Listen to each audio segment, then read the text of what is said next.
Hello guys, আসসালামু আলাইকুম।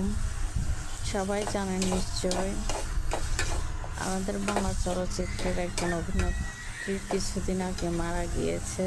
ওনার নাম হচ্ছে তানিন সুভা। উনি বরিশালে 1993 সালের মে মাসের 5 তারিখে জন্মগ্রহণ করেন। তো ওনার ছোটোবেলাটা উনি সৌদি আরবে মা বাবার সাথে কাটান। এরপরে মাত্র ক্লাস 8-এর বয়সে উনি সৌদি আরব থেকে বাংলাদেশে আসেন। বাংলাদেশে আসার পরে ওনাকে ক্লাস 8-এ ভর্তি করে দেওয়া হয়। ভর্তি করে দেওয়ার পরে তারপর ওনার গ্রোথ অনেক বেশি ছিল। তারপর উনি দেখতে অনেক সুন্দর ছিল, ফর্সা ছিল।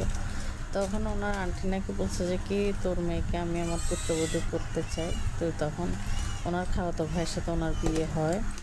তো ওনার খালাতো ভাইয়ের সাথে বিয়ে হওয়ার পরে খালাতো ভাই ইতালিতে গিয়ে পারিবারিক কলহের চাপে ওনাকে ডিভোর্স দিয়ে দেয়।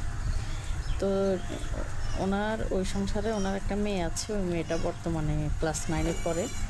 পরবর্তীতে উনি চলচ্চিত্র জগতের দিকে চলে যান। চলচ্চিত্র জগতে যাওয়ার পরে তারপর ওনার একটা পাইলটের সাথে সম্পর্ক হওয়ার পরে পাইলটের যেহেতু আগের ওয়াইফ ছিল, বাচ্চা ছিল, পাইলট বিয়ে করতে চায় নাই, কিন্তু চাপে পড়ে পাইলট একটা সময় বাধ্য হয়ে ওনাকে বিয়ে করে। বিয়ে করার পরে সংসারে ওনার একটা মেয়ে হয় আর কি।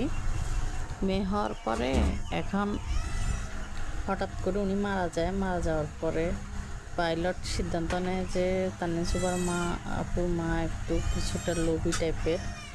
তো ও পাইলট তার মেয়েকে নানির কাছে রাখবে না, উনি ওনার কাছে নিয়ে যাবে, সৎমাকে বুঝিয়ে শুনিয়ে